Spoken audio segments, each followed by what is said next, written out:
Bueno, bienvenidos al seminario 9 de la materia Inmunología, Inmunidad de Mucosas. En este seminario vamos a tratar de comprender cómo es que actúa el sistema inmune para protegernos a nivel de las mucosas, es decir, para protegernos de los microorganismos que podrían ingresar a través de estos epitelios. Bueno, tal como ya habíamos empezado a ver en el seminario 1, las mucosas comprenden los epitelios que recubren nuestras cavidades internas, como la mucosa gastrointestinal, las mucosas que recubren el tracto respiratorio superior e inferior y también, por ejemplo, la mucosa del tracto urogenital. Estas superficies epiteliales están recubiertas de una capa de un líquido viscoso que se denomina moco y del cual vamos a hablar un poquito más adelante. Las mucosas son superficies extremadamente extensas. Tengan en cuenta que eh, la mucosa del intestino en un individuo adulto tiene una extensión de aproximadamente 400 metros cuadrados. Esto es una extensión 200 veces mayor que lo que es la piel, por ejemplo. Y esto entonces quiere decir que la mayor parte del contacto con el mundo externo se da justamente a través de estas superficies mucosas. De hecho, y tal como también ya habíamos mencionado en los primeros seminarios, la mayoría de las infecciones se da justamente por microorganismos que ingresan a través de estas mucosas. Y esto tiene sentido teniendo en cuenta lo anterior, es decir, la enorme extensión de estas superficies, pero también está en relación con las funciones que cumplen muchas de estas mucosas, ¿sí? Por ejemplo, a nivel pulmonar, la mucosa cumple funciones de intercambio gaseoso o a nivel intestinal de absorción de nutrientes, también actividades sensoriales en los ojos, nariz y boca. Todo esto implica que las superficies mucosas deban estar, por un lado, deben mantener una cierta permeabilidad, ¿sí? Pero por otro lado también deben estar dotadas de mecanismos altamente eficaces para impedir el continuo ingreso de microorganismos. Por otro lado, las superficies mucosas y en particular lo que es la mucosa gastrointestinal, está en contacto continuamente con una enorme cantidad de antígenos inocuos contra los cuales no queremos generar una respuesta inmune exagerada, ¿sí? Por ejemplo, a nivel intestinal estamos en contacto continuamente con una enorme cantidad de antígenos dietarios, antígenos extraños contra los cuales no queremos generar una respuesta inmune. También a nivel intestinal y en otras mucosas,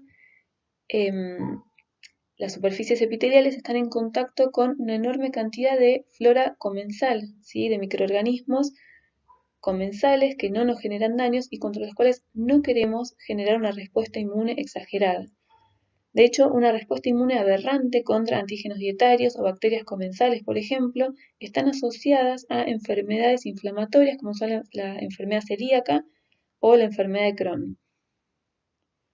Bien, entonces, teniendo en cuenta todas estas características, ¿sí?, que tienen las superficies epiteliales de las mucosas, el sistema inmune de las mucosas tiene que cumplir una doble función y una modulación muy fina entre, por un lado, una respuesta tolerogénica y controlada frente a antígenos ambientales e inocuos, pero por otro lado, debe poder montar una respuesta inmune vigorosa y fuerte frente a microorganismos que quisieran entrar a través de estas mucosas. Entonces, a lo largo de las próximas diapositivas y el seminario vamos a tratar de comprender cómo el sistema inmune logra cumplir con este objetivo.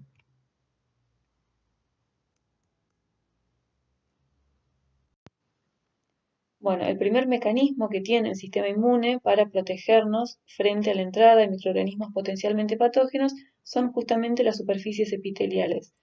Ya habíamos mencionado en el primer seminario que las superficies mucosas, junto con la piel, constituyen lo que conocemos como las barreras naturales, lo que sería nuestra primera línea de defensa contra los microorganismos, que se impone como una barrera física entre el medio interno y el mundo externo, que es donde están los microorganismos potencialmente patógenos. Los epitelios mucosos tienen distinta organización según la mucosa a la cual estemos hablando. Acá les mostramos, por ejemplo, un epitelio estratificado, ¿sí?, con muchas capas de células epiteliales, que se da, por ejemplo, en las mucosas que recubren la cavidad oral, el esófago y también la faringe. Y por otro lado, existen mucosas donde los epitelios se organizan como epitelios simples, con una única capa de células epiteliales, como es el intestino delgado. En este seminario, debido a, por un lado, su importancia y también por ser el más estudiado, nos vamos a centrar en la mucosa intestinal y en el sistema inmune que nos protege a lo largo de esa superficie mucosa. Bueno, acá estamos viendo un poco más en detalle la mucosa de el epitelio y la mucosa intestinal. Podemos ver, como habíamos dicho antes, acá es un epitelio simple, una única capa de células epiteliales. Podemos ver que por encima de las células epiteliales encontramos a la capa de moco, ¿sí? Y por encima de esta es donde se encontrarían las bacterias comensales. Acá podemos ver a las células de Goblet, que son células epiteliales especializadas en la secreción de las proteínas que van a componer el moco. Por debajo de las células epiteliales podemos ver la membrana basal y por debajo de esta podemos ver el tejido conectivo, que es la lámina propia, donde ya podemos empezar a ver células del sistema inmune, como por ejemplo células plasmáticas, secretoras de anticuerpos, y también a nivel de las células epiteliales podemos ver a estos linfocitos que vamos a mencionar después, que son linfocitos T intraepiteliales. Entonces, la continuidad del epitelio constituye una formidable primera barrera frente a los microorganismos que están presentes en la luz. ¿Sí? Toda esta es una zona rica en microorganismos y la continuidad de este epitelio es una de las primeras barreras, uno de los primeros frenos que pone el sistema inmune para protegernos frente a la entrada de estos microorganismos. Ahora vamos a ver en más detalle las uniones que se dan entre los enterocitos. Bueno, acá vemos más en detalle las uniones que se dan entre las células epiteliales, en este caso entre los enterocitos. Los enterocitos entonces se mantienen unidos a través de distintos tipos de uniones, entre las que encontramos las uniones estrechas, uniones adherentes y de tipo desmosoma. Las uniones estrechas son las que se ven más arriba, en la parte más apical de las células. Son uniones muy fuertes que están mediadas por proteínas como ocludina y la familia de las claudinas, que se mantienen unidas a proteínas del citoesqueleto. Estas uniones, como dije recién, son muy fuertes y forman una especie de cinturón alrededor de las células que limita el pasaje de sustancias desde la zona apical hacia la zona basal. Un poco más por debajo de estas y cerca de las uniones estrechas encontramos a las uniones adherentes que están mediadas por la molécula E-caderina, que también interactúa con proteínas del citoesqueleto, y más en la zona basal tenemos a las uniones de tipo desmosoma que involucran también a proteínas de la familia de las caderinas, como la desmogleína y también la desmocolina. Bien, las uniones entre los enterocitos pueden modularse si existen, por ejemplo, situaciones en las que estas uniones van a ser más relajadas y van a permitir mayor pasaje de sustancias a través de los enterocitos, como por ejemplo las citoquinas TNF-alfa e interferón gamma que relajan las uniones estrechas. De esta forma aumenta la permeabilidad del epitelio en esas situaciones. Por el contrario, las citoquinas antiinflamatorias como IL-10 TGF beta incrementan la resistencia del pasaje de macromoléculas a través de las células epiteliales. Bueno, más allá de la excelente barrera anatómica, ¿sí? De la excelente barrera física que forman las células epiteliales de las superficies mucosas, las células epiteliales de ninguna manera cumplen un rol pasivo en la protección frente a los microorganismos, ¿sí? Su función va mucho más allá de la de ser simplemente una barrera física. Los enterocitos, por ejemplo, expresan receptores de reconocimiento de patrones y receptores de citoquinas que le permiten sensar la presencia de microorganismos o la presencia de daño, también activarse en respuesta a citoquinas que secreten otras células. Ellas mismas producen citoquinas y quimiosinas en respuestas a la infección y también en condiciones homeostáticas. Pueden secretar interleuquina 8, una quimiosina que vimos en el seminario 1 y que es la responsable del reclutamiento de neutrófilos al foco inflamatorio. Entonces, en una situación, por ejemplo, que una bacteria lograra infectar una célula epitelial, la célula epitelial puede reconocer a este microorganismo gracias a la expresión de receptores de reconocimiento de patrones y como consecuencia secretar, entre otras sustancias, a la quimiosina IL-8 que va a mediar el reclutamiento de neutrófilos y de esa forma ayudar con la erradicación de ese microorganismo.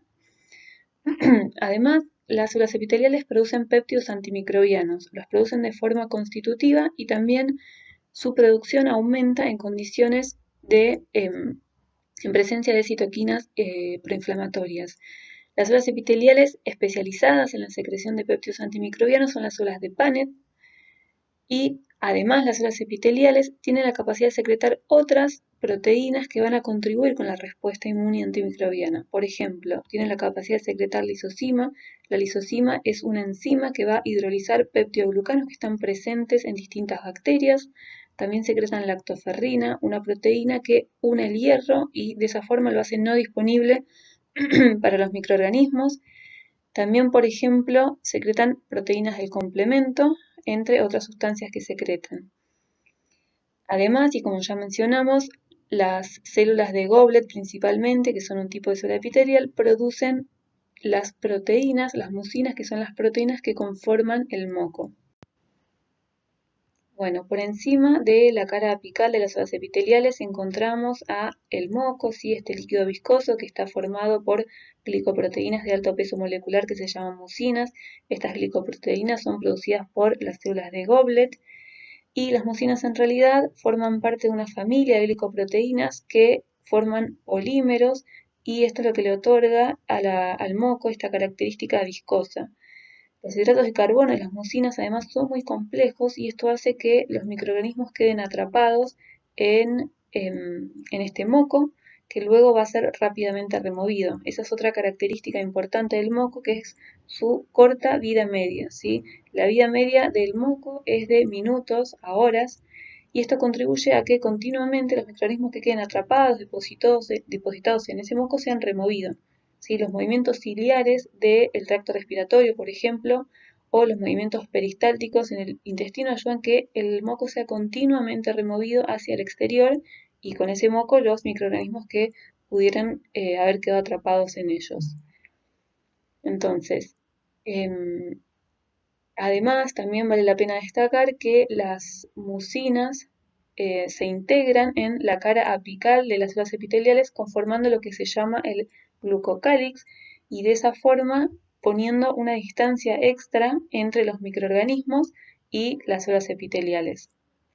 Entonces, este moco no solo es una barrera física, ¿sí? Que distancia las células epiteliales de la zona más rica en bacterias, que sería la más externa, sino que también al quedar atrapados los microorganismos en ese moco, los microorganismos quedan susceptibles a, por ejemplo, los péptidos antimicrobianos que están en ese moco, las enzimas como puede ser la lisozima, y de esa forma ayudar a la eliminación del microorganismo.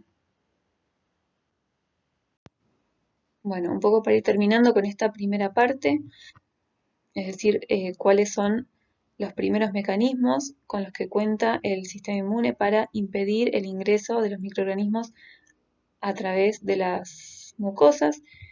Un poco todo lo que fuimos viendo. En primer lugar, la continuidad de la barrera epitelial, ¿sí? Las uniones estrechas que se generan entre las células epiteliales restringen el pasaje de sustancias de la zona apical hacia la zona basal.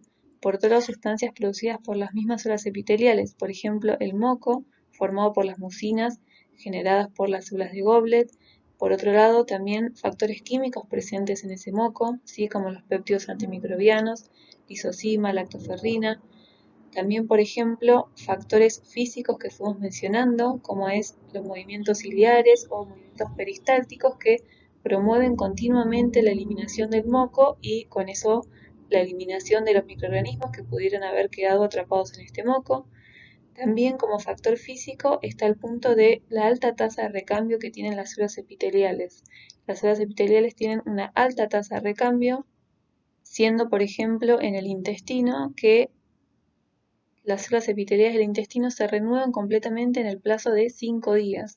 Esto significa que si una bacteria logró atravesar todos estos mecanismos, por ejemplo, logró atravesar el moco y evadir los péptidos antimicrobianos o proteínas con actividad antimicrobiana y lograr así establecer una infección en una célula epitelial o adherirse a la célula epitelial, esta célula epitelial va a ser removida rápidamente y con ella la bacteria que pudiera estar adherida o infectando.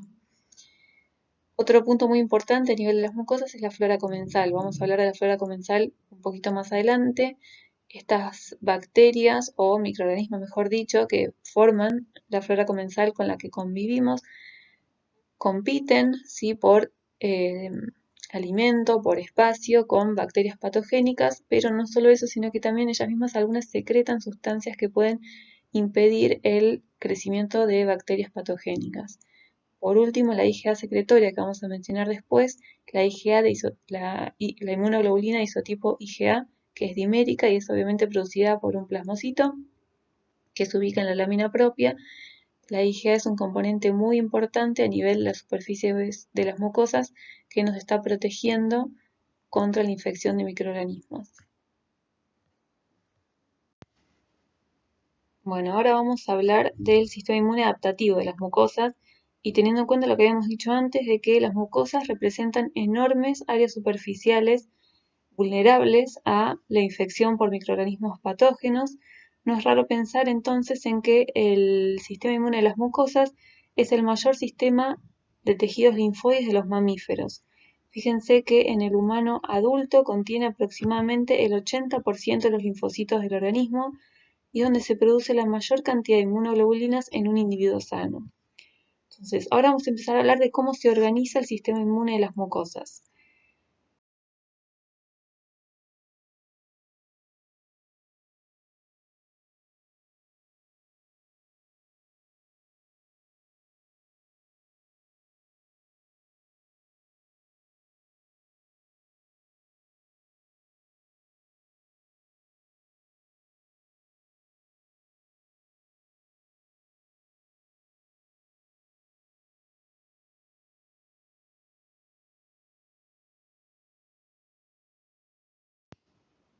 Vamos a ver algunas particularidades que tiene la organización del sistema inmune en las mucosas. Los antígenos que ingresen a través de las superficies mucosas van a activar a linfocitos T y linfocitos B en estructuras linfáticas secundarias, tal como vimos hasta ahora. Ahora bien, la organización de estos órganos linfáticos secundarios es un poco particular en las mucosas. Entonces, los órganos linfáticos secundarios, donde se van a activar linfocitos T y B en respuesta a antígenos que ingresen a través de las mucosas, incluyen, por un lado, los ganglios linfáticos que drenan estas mucosas, tal como vimos hasta ahora, pero también incluyen un conjunto de tejidos particulares que se denominan tejidos linfoides asociados a mucosas o MALT, que son un conjunto de tejidos linfoides organizados que se encuentran en íntimo contacto con la mucosa y es un lugar donde pueden activarse linfocitos en respuesta a antígenos que ingresan a través de esta superficie. Estos tejidos linfoides asociados a mucosas o MALT van a tener diferentes nombres según la mucosa a la cual se encuentren asociada. Los tejidos linfoides asociados a la mucosa gastrointestinal van a llevar el nombre de GALT, aquellos asociados al árbol bronquial BALT, al tracto nasofaringeo NALT, y después tenemos tejidos linfoides asociados a otros tejidos mucosos, como pueden ser tejidos linfoides asociados a la glándula mamaria, a las glándulas salivales, lagrimales, etc. Para continuar aclarando un poco los conceptos en cuanto a la organización del sistema inmune de las mucosas. Repetimos, los antígenos que ingresen a través de las mucosas van a activar a linfocitos T y B vírgenes en los sitios inductivos, que son órganos linfáticos secundarios, y estos incluyen en las mucosas a tejidos linfoides organizados asociados a las mucosas como el NALT, BALT o el GALT, y también incluyen a ganglios que drenan estas mucosas como son los ganglios mesentéricos en la mucosa gastrointestinal.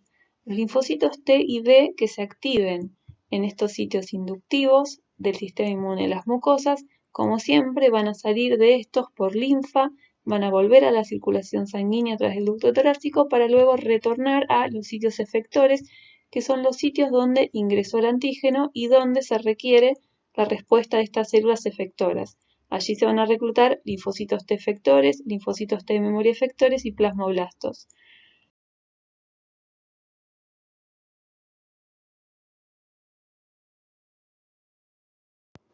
Acá vemos un poco una visión más global de la organización del sistema inmune de las mucosas.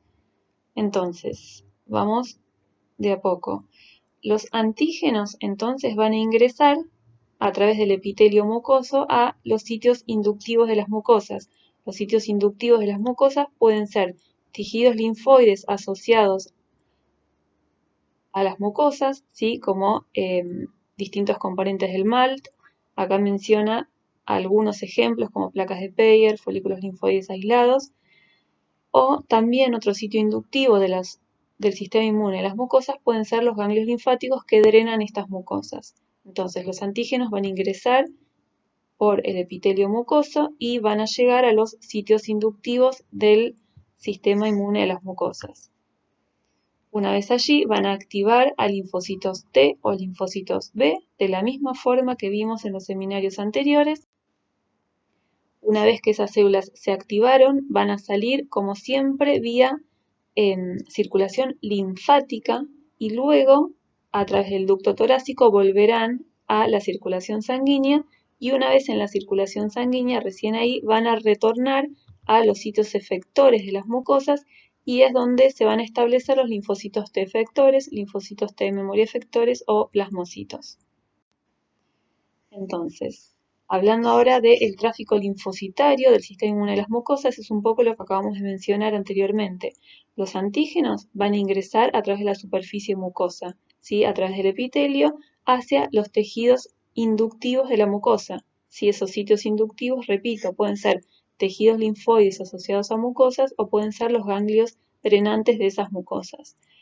Una vez que los linfocitos allí se activen, van a salir, como siempre, de esos sitios inductivos a través de la linfa, retornarán a circulación sanguínea a través del ducto torácico para luego hacer homing hacia el tejido mucoso, donde van a ejercer su función efectora. Ahora sí nos vamos a centrar el resto de la clase en el sistema inmune de la mucosa gastrointestinal. Lo vamos a tomar como ejemplo y vamos a hablar un poquito más en detalle en este sistema inmune. Bueno, si uno mirara la superficie mucosa de la mucosa del intestino delgado, por ejemplo, uno podría ver linfocitos, ¿sí? Distintas poblaciones de linfocitos dispersos en distintas zonas.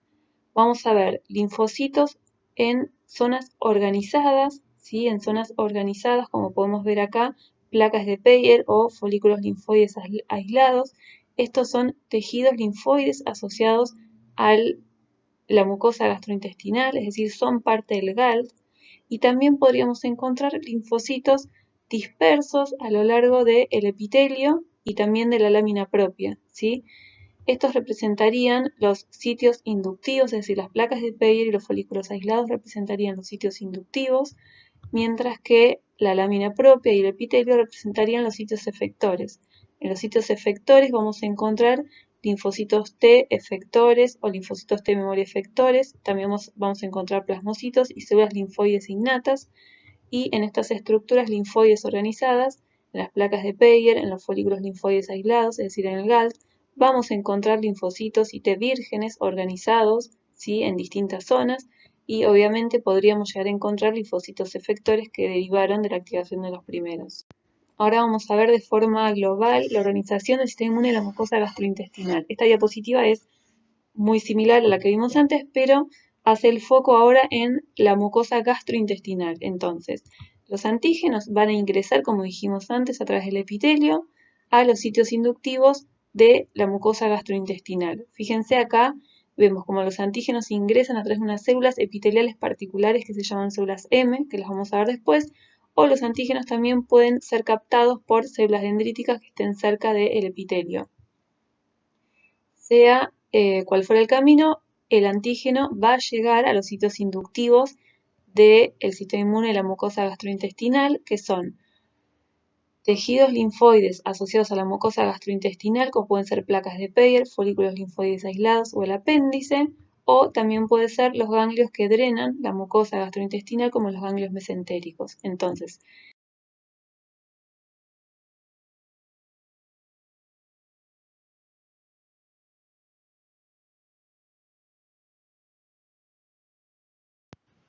los linfocitos T y B vírgenes se van a activar en respuesta a los antígenos que ingresaron a través del epitelio mucoso gastrointestinal en algunos de estos sitios inductivos. Una vez que se hayan activados, van a salir a través de la linfa, como siempre, van a volver a la circulación sanguínea a través del ducto torácico para luego ser reclutados a los sitios efectores del sistema inmune de la mucosa gastrointestinal, que son el epitelio mucoso y la lámina propia. Allí se van a sentar los linfocitos T efectores, memoria efectores o plasmoblastos.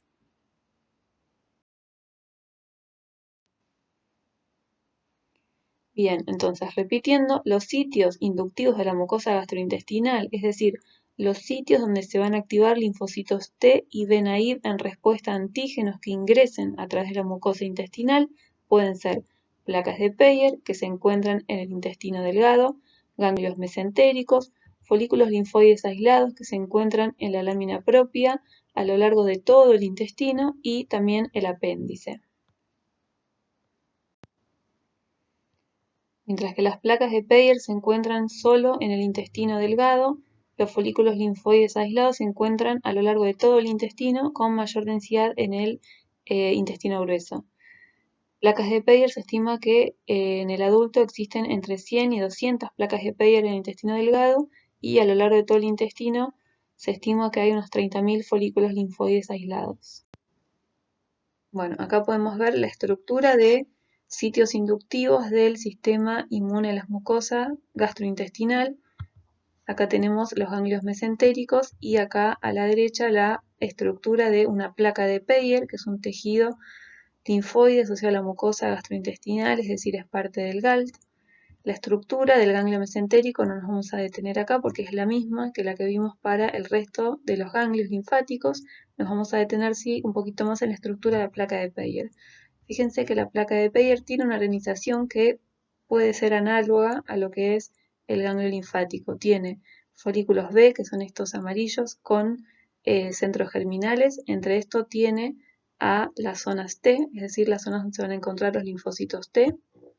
Tiene vénulas de endotelio alto, a través de las cuales van a ingresar los linfocitos T y B naive. Y fíjense que, a diferencia del ganglio linfático, no tiene cápsula y tampoco tiene vasos linfáticos aferentes. Esto quiere decir que los antígenos van a ingresar directamente a través del epitelio. Ahora vamos a ver que para el caso de las placas de Peyer van a entrar preferentemente a través de un tipo particular de célula epitelial que se llama célula M. Ahora vamos a hablar sobre eso.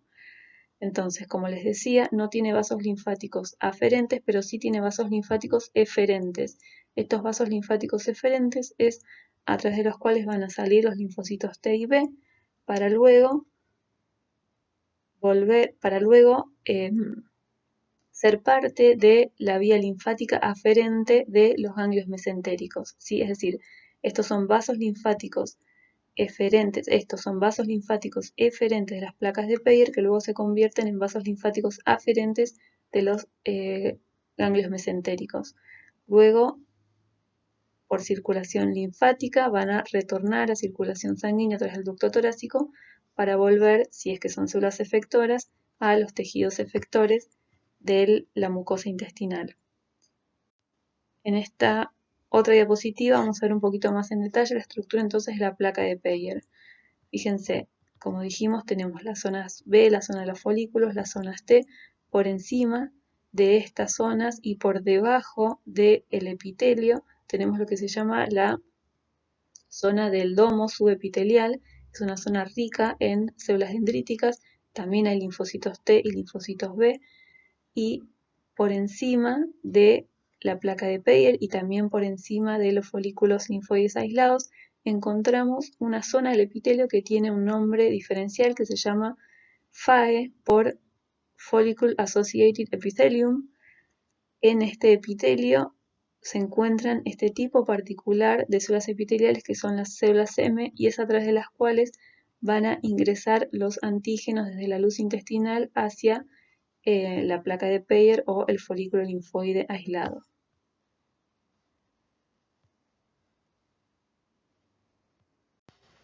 Entonces, como parte de este FAE tenemos a las células M, que son células epiteliales especializadas en la translocación de antígeno desde la luz del intestino hacia la lámina propia, ¿sí? Y fíjense entonces que las células M tienen unas ciertas características que le permiten cumplir con esta función de traslocar antígenos. Fíjense, tienen alta capacidad endocítica, ¿sí? Lo que le permite obviamente contactar y endocitar grandes cantidades de antígenos. Tienen baja capacidad gradativa, de forma de que esos antígenos pasen a la lámina propia de la forma más intacta posible para que sean reconocidos luego por linfocitos B en su forma nativa o para que sean procesados por células dendríticas. Tienen glicocálix escaso, eso le permite mayor contacto con los antígenos en la luz intestinal. Además, no tienen receptores para IgA. Ahora vamos a ver que los receptores para IgA son los que permiten la translocación de la IgA desde la lámina propia hacia la parte apical. Esto hace que no haya una alta concentración de IgA cerca de la célula M, lo que de vuelta aumenta las chances de contacto con el antígeno. Además, fíjense que tiene profundas invaginaciones de su membrana celular, lo que le permite entrar en contacto con distintas células del sistema inmune. Y como dice acá, entonces su función central es la del transporte transepitelial de antígenos. Y bueno, la desventaja obviamente que trae aparejado esto es que es una puerta de entrada de ciertos patógenos, ¿sí? Todas estas características que tienen permiten, por un lado, mayor acceso a los antígenos, pero al mismo tiempo mayor acceso para los patógenos. Entonces, ¿cómo ingresa el antígeno a través de la mucosa intestinal? Entonces, el antígeno, como dijimos, puede ingresar a través de las células M, ¿sí? Como mencionamos recién, y esta sería la vía más importante para el ingreso del antígeno hacia la lámina propia, pero también puede ingresar a través de otras vías, por ejemplo, a través de las células epiteliales por pasaje paracelular y transcelular, para luego ser capturada por la célula dendrítica en la lámina propia, o también las células dendríticas que se encuentran bien cerca del epitelio en la lámina propia podrían generar prolongaciones dendritas, ¿sí? Al generar uniones con las células epiteliales que logren alcanzar la luz y así capturar antígenos. Tanto el pasaje a través de las células epiteliales como las células dendríticas que generan estas prolongaciones, estas vías, si bien son menos eficientes, pueden favorecerse en situaciones donde haya citoquinas proinflamatorias o cuando las células dendríticas reconozcan a los PAMs a través de los TLRs. De todas formas, la vía más importante sigue siendo la vía de ingreso de antígeno a través de las células M. Ya entendimos entonces cómo es que ingresa el antígeno desde la luz intestinal hacia los sitios inductivos de la mucosa intestinal. Ya entendimos que es en los sitios inductivos de la mucosa intestinal donde se van a activar los linfocitos T y B vírgenes en respuesta a estos antígenos. Estos sitios inductivos del sistema inmune de la mucosa gastrointestinal pueden ser placas de Peyer, folículos linfoides aislados, o pueden ser los ganglios mesentéricos. Y ahora vamos a ver cómo una vez que estos linfocitos T y B se activaron en esos sitios inductivos del sistema inmune de la mucosa gastrointestinal, cómo es que vuelven a esa mucosa, a los sitios efectores de esa mucosa, que sería la lámina propia y el epitelio.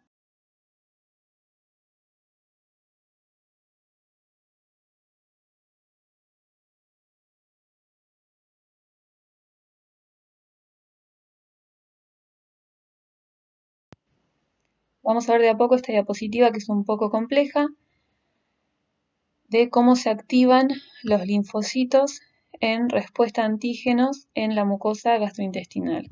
Los linfocitos T vírgenes se van a activar en tejidos linfoides asociados a la mucosa gastrointestinal, como puede ser placas de Peyer o ganglios mesentéricos. Acá está graficado un ganglio mesentérico.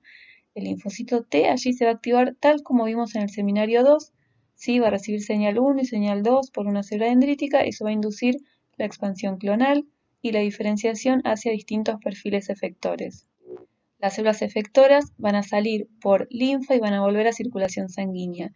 Una vez en sangre, esas células efectoras tienen que ser reclutadas a la mucosa intestinal, ¿sí? A la lámina propia. ¿Cómo es que pueden ser reclutadas a la mucosa gastrointestinal? Bueno, durante la activación adquieren la expresión de moléculas de adhesión y receptores de quimiosina, cuyos ligandos están expresados en el endotelio que irriga la lámina propia. Entonces, durante su activación, los linfocitos T y B, durante la activación en los sitios inductivos de la mucosa intestinal, adquieren la expresión de alfa-4 beta-7, una integrina, y CCR9, un receptor de quimiosina. Los ligandos de estas moléculas se encuentran expresados en el endotelio que irriga la lámina propia, ¿sí?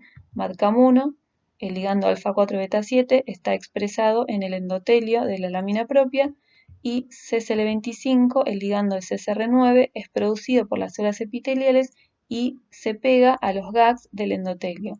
De esta forma, los linfocitos T efectores o memoria efectores que se activaron en las placas de Peyer o en ganglios mesentéricos, cuando vayan por el endotelio que está irrigando la lámina propia, van a reconocer estos ligandos y van a poder extravasarse hacia la lámina propia.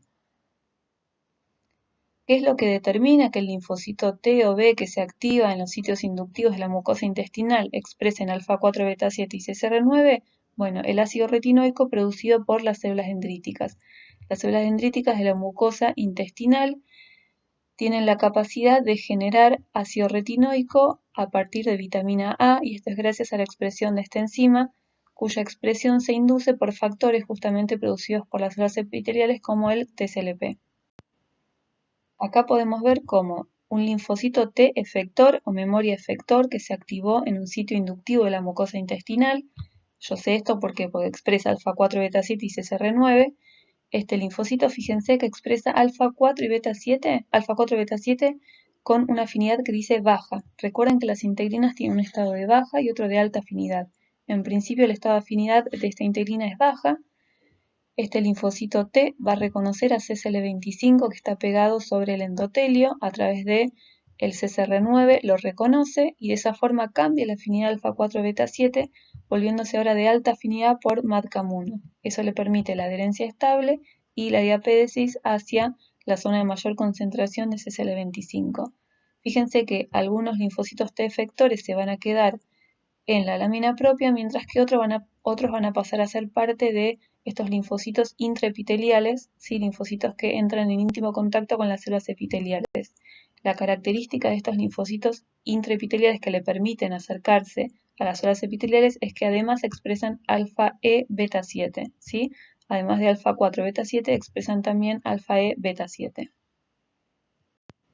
Entonces, ¿qué es lo que determina la expresión de alfa-4 beta-7 y CCR9 en los linfocitos T efectores que se activaron en los sitios inductivos de la mucosa intestinal? Pero lo repetimos, acá a la izquierda tenemos que las células dendríticas que derivan de la mucosa intestinal expresan ácido retinoico. Ese ácido retinoico, que es percibido por el linfocito T naive durante su activación, hace que cuando se diferencia un linfocito T efector, comience a expresar CCR7 y alfa-4 beta-7. ¿Sí? Esa CCR7 va a interactuar con el ligando CCL25 y alfa-4 beta-7 con MAdCAM1. Esos ligandos los encontramos en el endotelio de la mucosa intestinal del intestino delgado y es lo que permite que estos linfocitos T, luego de activarse, vuelvan al intestino delgado. De la misma forma, este mecanismo es general para otros tejidos, por ejemplo, células dendríticas que derivan de la piel, es decir, que captaron antígenos en la piel. Cuando vayan a los órganos linfáticos secundarios a activar a linfocitos T naive, estos van a expresar factores como son los derivados de la vitamina D, que van a hacer que el linfocito T naive, una vez siendo efector, exprese receptores de quimiosina y moléculas de adhesión cuyos ligandos los encuentran en la piel, ¿sí? Mejor dicho, en el endotelio que irriga la piel. Y eso le permite un homing hacia piel a aquellos linfocitos T que se activaron en respuesta a antígenos que la célula dendrítica captura en la piel, ¿sí? Ahora, hablando un poquito en detalle, esos linfocitos intraepiteliales, esos linfocitos que ya los mencionamos, los vimos en distintas diapositivas, que están pegaditos a las células epiteliales, ¿sí? Están unidos a las células epiteliales. Fíjense que el 80% de los linfocitos intraepiteliales son linfocitos TCD8. El TCR que expresan puede ser el clásico que vimos, el del TCR con una cadena alfa y otra beta, pero también muchos expresan la cadena alternativa gamma y delta, ¿sí? Las cadenas gamma y delta. El correceptor CD8 puede estar constituido de la forma clásica, que no lo mencionamos hasta ahora, pero la forma clásica es un heterodímero alfa-beta, pero también puede estar constituido por unas cadenas alternativas alfa-alfa, ¿sí? Las propiedades funcionales de los intraepiteliales, estos linfocitos son la primera, o mejor dicho, son una de las primeras defensas en el intestino, ¿sí? Están directamente ahí en contacto con las células epiteliales, ¿sí? Bien cerca donde están los microorganismos. Y exhiben actividad citotóxica, es decir, tienen la capacidad de reconocer células epiteliales infectadas o estresadas e inducir la apoptosis de estas células epiteliales.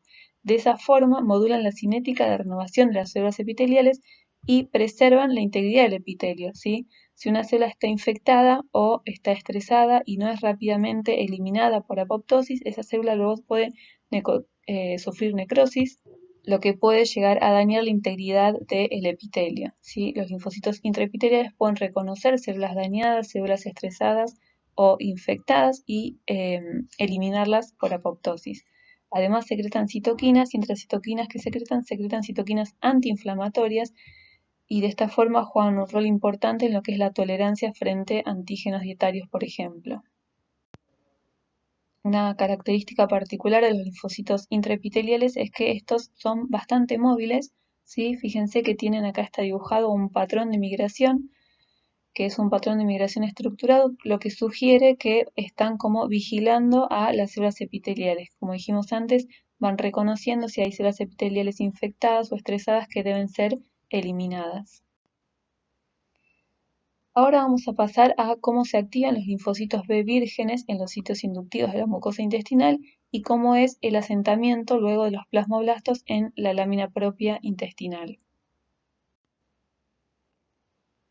Entonces, acá podemos ver cómo a través de las células M los antígenos ingresan a una placa de Peyer, es decir, a un sitio inductivo de la mucosa intestinal del intestino delgado. Allí los antígenos van a ser captados por linfocitos B, linfocitos B2, que se van a activar tal como vimos en el seminario de B. Si el linfocito B va a endocitar ese antígeno y se lo va a presentar a un linfocito T folicular helper, que es quien le va a brindar la segunda señal de activación necesaria para que el linfocito B haga un centro germinal y se diferencie luego o a células B de memoria o a plasmoblastos.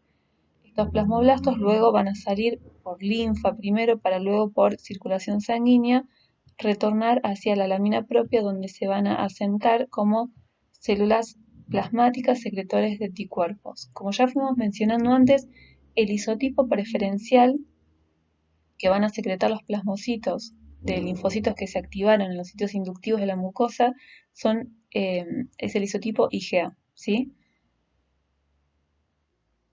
¿Y qué es lo que induce que el switch de clase se haga hacia el isotipo IgA? Es el factor, entre otros, TGF-beta, ¿sí? TGF-beta induce el switch hacia IgA y el TGF-beta es producido por las células dendríticas. Es decir, los linfocitos B que se activen en los sitios inductivos de la mucosa gastrointestinal, como es acá, por ejemplo, la placa de Peyer, van a entrar en centro germinal y van a hacer switch de clase preferentemente hacia un isotipo IgA. Bien, además de los linfocitos B2, se sabe que una fracción importante de la IgA, de las secreciones mucosas, proviene de la activación de linfocitos B1. Los linfocitos B1 eran esos linfocitos B que habíamos visto que no requieren de la clásica colaboración T, por eso su activación se llama T independiente, y se vio que los anticuerpos de isotipo IgA producidos por las células B1 reconocen bacterias comensales y son importantes para el control de estas bacterias comensales. Los linfocitos B1 entonces se van a activar en respuesta de antígenos de bacterias comensales en sitios inductivos de la mucosa intestinal como los ganglios mesentéricos. Van a recibir señales brindadas también por células dendríticas, entre otras células como TGF-beta, BAF o APRIL, que va a inducir su activación, además del reconocimiento antigénico, van a inducir su activación y la diferenciación hacia plasmoblastos secretores de anticuerpos IgA. Estos plasmoblastos van a salir de esos ganglios mesentéricos por linfa, volver a circulación sanguínea y desde la sangre van a ser reclutados en la lámina propia donde se van a sentar a secretar anticuerpos de isotipo IgA. Entonces, resumiendo, la activación de los linfocitos B en los sitios inductivos de la mucosa intestinal favorece el cambio de isotipo hacia IgA. Y este cambio de isotipo hacia IgA es promovido por el factor TGF-beta.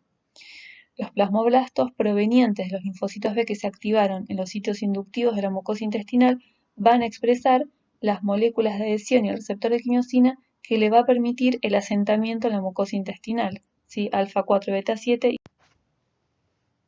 Una vez que se activaron los linfocitos B y se diferenciaron a plasmoblastos, ya vimos que para que regresen al sitio efector tienen que adquirir la expresión de receptores de quimiosinas y moléculas de adhesión que los guíen hacia esos sitios.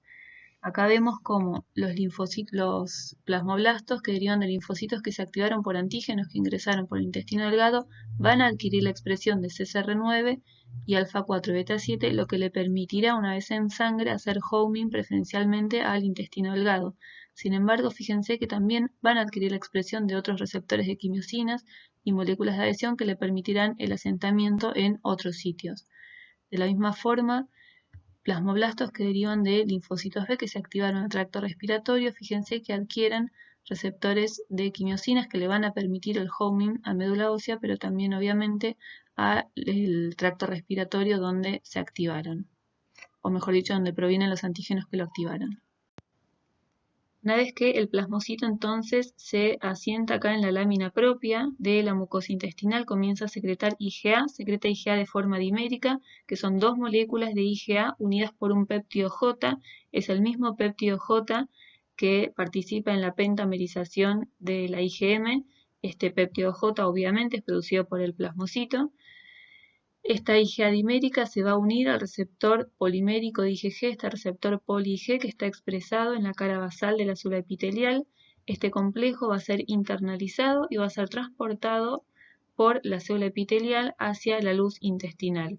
Cuando es liberada la IgA, fíjense que queda con una parte del receptor poli-Ig que se llama componente secretorio. Este componente secretorio, que va a ser parte de la IgA secretoria, es el que justamente le confiere resistencia a la actividad proteolítica que existe en la luz gastrointestinal a esta IgA.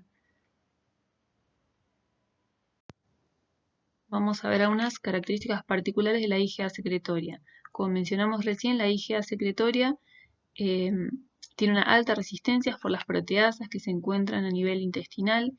Este isotipo de inmunoglobulinas es el isotipo predominante en las secreciones mucosas, mientras que su concentración en sangre periférica es relativamente baja al compararla con la IgG. La IgA es el isotipo predominante en las secreciones mucosas.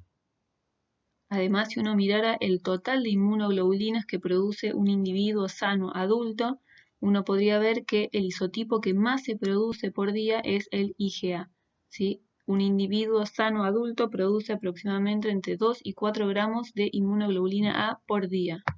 Este isotipo, como dijimos, es resistente a proteasas intestinales y además no induce inflamación. ¿Sí? Esto es un punto muy importante pensando en la alta concentración de IgA que tenemos a nivel de mucosas y también la alta concentración de bacterias comensales que hay en esos sitios.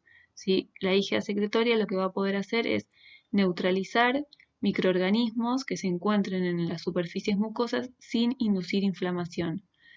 Hay que recordar también que una importante fracción de la IgA proviene de células B1, eso ya lo mencionamos, y algunos mecanismos por los cuales la IgA secretoria protege a nivel de mucosas es, principalmente, la IgA actúa como anticuerpo neutralizante, ¿sí? Tanto de virus como de bacterias, previene la infección neutralizando a esos microorganismos. Neutraliza también toxinas. Además, inhibe la absorción de antígenos y alergenos. Y un punto muy importante y que está ligado con su acción, digamos, antiinflamatoria, es que inhibe las acciones inflamatorias de anticuerpos IgM e IgG. IgM e IgG también puede haber, aunque en menores concentraciones en las secreciones mucosas, y la diferencia es que estos isotipos IgG e IgM pueden activar complemento.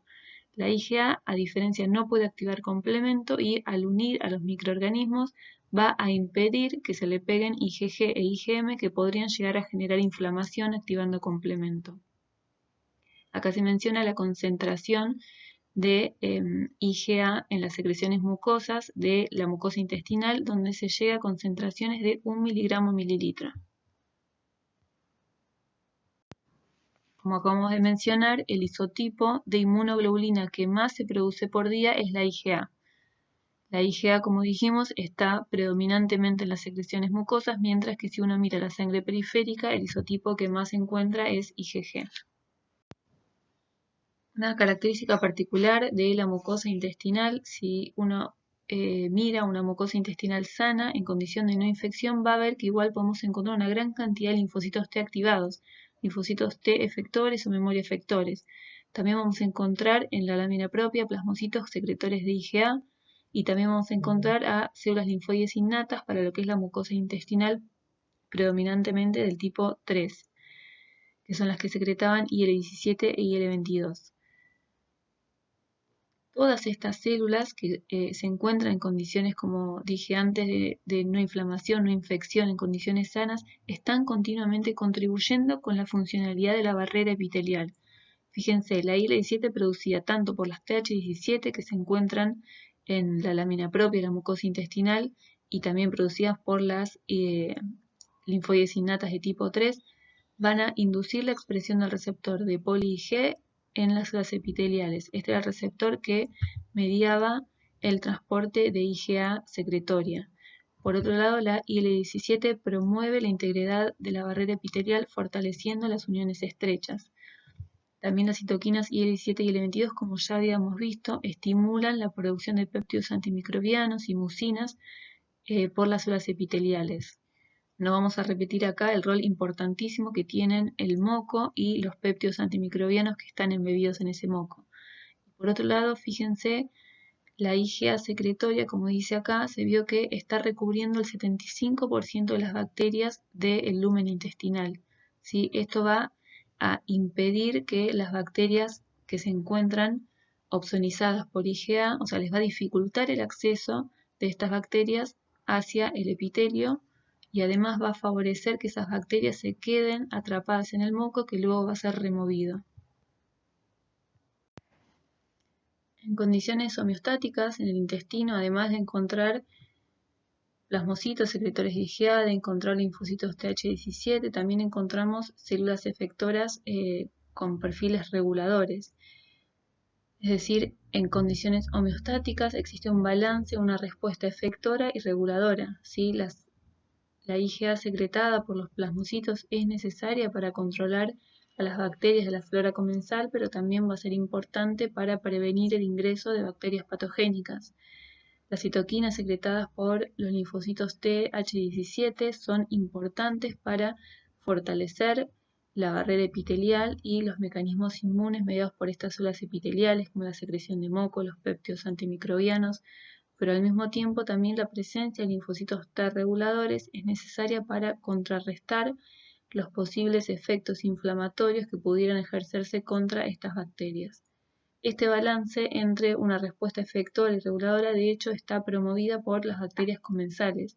Se vio que productos específicos producidos por distintas especies de bacterias o de flora comensal en general, se vio que estos son capaces de inducir la producción de IgA por células plasmáticas, de inducir la diferenciación hacia un perfil TH17 y también hacia un perfil T regulador. La flora comensal en el intestino cumple funciones muy importantes, funciones protectivas, estructurales y metabólicas. Como funciones protectivas nos referimos a que la flora comensal inhibe el crecimiento de bacterias patogénicas o de microorganismos patogénicos, mejor dicho, y esto lo hace por un lado compitiendo directamente por nutrientes, por nichos, es decir, por espacios, y también algunos microorganismos de la flora comensal son capaces de secretar sustancias que tienen actividad antimicrobiana contra bacterias patogénicas. Por otro lado, por funciones estructurales nos referimos a que la presencia de la flora comensal estimula al sistema inmune a nivel de la mucosa y de esa forma fortifica la barrera natural. Ya vimos anteriormente cómo la presencia de flora comensal induce la producción de IgA por parte de plasmocitos, también induce la secreción de IL-17 y IL-22 por parte de las células TH17, lo que hace que se fortalezca la barrera natural en cuanto a la barrera epitelial. ¿Sí? La IL-17 y la IL-22 vimos cómo promovían la secreción de moco, promovían también la secreción de péptidos antimicrobianos y además la presencia de la flora comensal en general induce el desarrollo del sistema inmune a nivel de las mucosas. De hecho, se vio que ratones crecidos en condiciones estériles, es decir, ratones que no adquieren flora comensal, tienen un sistema inmune a nivel de mucosas muy pobre. Por otro lado, también la flora comensal cumple funciones metabólicas muy importantes. Se vio que los ácidos grasos de cadena corta estimulan la proliferación y diferenciación de células epiteliales del intestino, Además, las bacterias son capaces de metabolizar antígenos dietarios que nuestro organismo no es capaz de hacerlo, favorece y produce cofactores importantísimos como la vitamina K y también participa en la absorción de iones. Bueno, puede surgir la pregunta de por qué la flora comensal no induce una respuesta proinflamatoria exacerbada en el intestino. Esta pregunta no tiene una única respuesta, pero existen evidencias que podrían contribuir a contestar esta pregunta.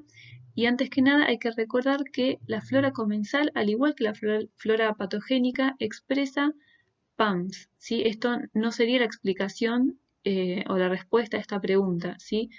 Tanto la flora comensal como los microorganismos patogénicos expresan patrones moleculares asociados a patógenos que podrían ser reconocidos por RRPs. Entonces, vamos a mencionar algunas evidencias que podrían contribuir a la explicación de por qué la flora comensal no induce una respuesta proinflamatoria exagerada. Por un lado, las bacterias comensales no suelen alcanzar la membrana basolateral del epitelio, ¿sí? A diferencia de esto, las bacterias patogénicas, algunas de ellas, por ejemplo, expresan flagelos que le permiten tener movilidad en ambientes viscosos como es el moco y de esa forma pueden llegar a invadir al epitelio. Por otro lado, existen bacterias patogénicas que expresan proteasas que son capaces de degradar mucinas. Esto es una característica bien diferente entre bacterias comensales y bacterias patogénicas, ¿sí? Las comensales podríamos decir que respetan la barrera impuesta por el sistema inmune a nivel de las mucosas. Por otro lado, se vio que algunas bacterias pueden regular la expresión de proteínas que inhiben vía transduccionales de los Toll-like receptors, ¿sí? Los RRPs Toll-like receptors. Por otro lado, también algunas bacterias se vio que pueden inhibir la transcripción de genes que tienen que ver con la vía de NF-kappa beta, que es una vía proinflamatoria en las células del sistema inmune. Y también se vio que los microorganismos de la flora comensal inducen la secreción de factores como TSLP o prostaglandina E2 por parte de los enterocitos que favorece una respuesta antiinflamatoria a nivel intestinal. Como mencionamos recién, los linfocitos T reguladores son una población linfoide muy importante presente en la lámina propia de la mucosa intestinal. En este sentido, se vio que las células epiteliales en contacto con bacterias comensales producen factores como prostaglandina E2, TGF-beta y TSLP que inhiben la maduración de células dendríticas. Las células dendríticas inmaduras en los órganos linfáticos drenantes van a tener obviamente una baja expresión de moléculas coestimulatorias, lo que va a inducir la diferenciación de los linfocitos TCD4 en linfocitos T reguladores.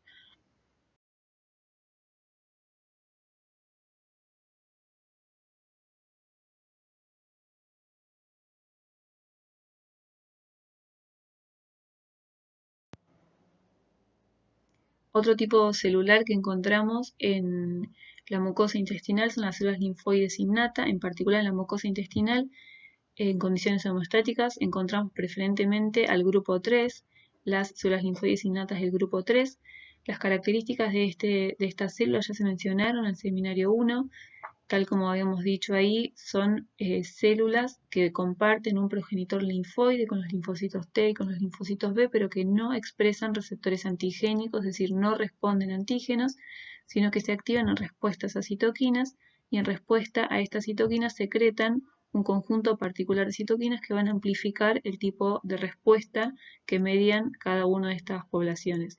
Por ejemplo, las que nos interesan acá para lo que es la mucosa intestinal, las del grupo 3, se activan en respuesta a citoquinas como IL-1 o IL-23 y en respuesta a esto secretan a citoquinas, en particular lo que nos interesa, IL-17 e IL-22, que ya mencionamos tienen actividad sobre las células epiteliales, induciendo la producción de moco, por ejemplo, de péptidos antimicrobianos y de esta forma median la homeostasis y mantienen la integridad de la barrera epitelial. Entonces, como acabamos de mencionar, las ILC3 participan en la respuesta inmune contra hongos y bacterias extracelulares y también son cruciales para la homeostasis intestinal, ¿sí? Es decir, para condiciones sanas, condiciones de no infección, participan activamente en la homeostasis del tejido intestinal. como mencionamos antes, son activadas por citoquinas, entre ellas la IL-23, producidas por células dendríticas que fueron activadas por bacterias, por ejemplo, en condiciones homeostáticas por bacterias de la microbiota, y en respuesta a esto van a secretar citoquinas como IL-22 e IL-17, que como vimos estimulan a la barrera epitelial. Bueno, ya fuimos viendo a lo largo del seminario cómo el epitelio mismo es capaz de modular la respuesta inmune a nivel de la mucosa. En este sentido, el epitelio del intestino, por ejemplo, en contacto con flora comensal, va a secretar sustancias que van a favorecer un ambiente tolerogénico, el cual es necesario para no responder, por ejemplo, a antígenos dietarios y tampoco para no responder de forma exacerbada frente a la flora normal. Estos factores, por ejemplo, pueden ser TSLP y TGF-beta, los cuales son producidos por las células epiteliales en condiciones homeostáticas cuando éstas están en contacto con la flora comensal. El estroma también de la mucosa intestinal produce prostaglandina E2. Todo esto induce a que la célula dendrítica se diferencie hacia un perfil tolerogénico, induciendo la producción de la activación de linfocitos T reguladores. Y por otro lado también los macrófagos que encontramos en la lámina propia suelen ser macrófagos, un perfil antiinflamatorio secretores de IL-10. Todo esto favorece entonces la generación de un ambiente tolerogénico, es decir, de linfocitos T reguladores que van a estar en presencia y en equilibrio con perfiles reguladores, ¿sí? Con perfiles efectores, perdón. No hay que olvidar que en condiciones homeostáticas hay perfiles efectores, hay por ejemplo una gran cantidad de linfocitos Th17 que son necesarios para promover la continuidad de la barrera epitelial. Por otro lado, cuando las células epiteliales entran en contacto con una flora patogénica y se genera una infección por microorganismos patógenos, las células epiteliales se van a activar y eso va a llevar a la producción de citoquinas y quimiosinas inflamatorias que van a inducir obviamente la inflamación y que van a favorecer el aumento de los perfiles inflamatorios necesarios para eliminar a estos microorganismos. Podemos decir entonces que en una situación homeostática, en un intestino sano, una mucosa intestinal, podemos encontrar un equilibrio entre perfiles antiinflamatorios y perfiles inflamatorios que se encuentran en equilibrio. Los perfiles antiinflamatorios son necesarios para no generar una respuesta exagerada frente a microorganismos de la flora comensal con los cuales estamos continuamente conviviendo.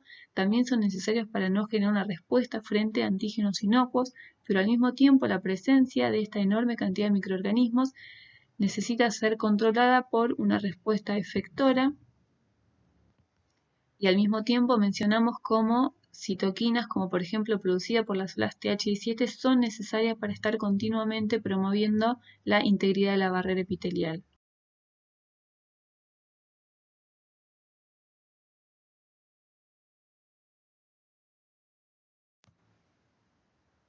Por otro lado, cuando existe una alteración en la barrera natural como consecuencia de alguna enfermedad o de inmunosupresión, o también cuando existe un incremento en la cantidad de bacterias patogénicas en relación a las bacterias. Esto haría que el balance se vaya ahora a favorecer los perfiles inflamatorios y de esta forma se va a mediar la inflamación intestinal, que en el caso de una infección es necesario para contrarrestar el proceso infeccioso, pero que si no es resuelto y si no se lleva nuevamente a la homeostasis del tejido, obviamente puede mediar daño al tejido por el exceso de respuesta inflamatoria. Muchas gracias, les recomiendo que lean el capítulo de mucosas del libro de Introducción a la Inmunología Humana de Geffner y Feinboim, y también les recomiendo que lean el capítulo de mucosas del libro de Inmunología Janeway.